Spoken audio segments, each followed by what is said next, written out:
Here's a quick look at the Shark cordless stick vac. It has two settings here.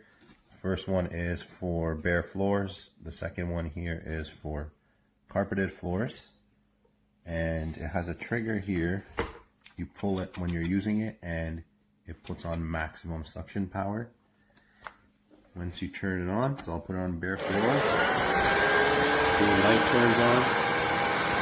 And a little louder in the carpeted floor.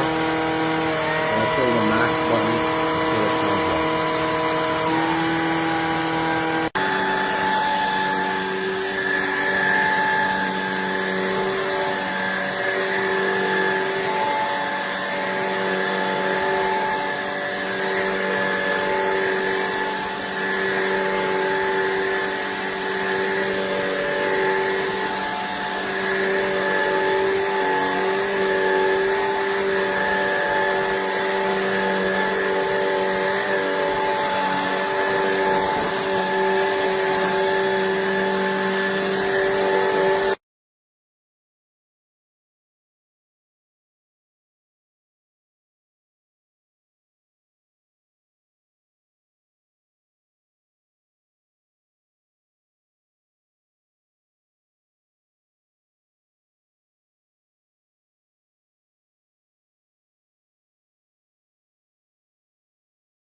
C'est plus comme le Delta au départ. Moi, c'est mes enfants là-dedans.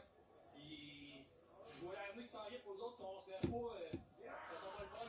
Regardez autour de vous, là, je pense qu'on est une identité ici. Là. Je pense que c'est pas juste des antivax, des édentés comme vous nous appelez. Il y a d'autres vaccins. Here, I love the features of this vacuum, how lightweight it is, and it can cut around corners easily under the couch and stuff. And also that it's cordless. That's a huge bonus. So much easier to use without a cord.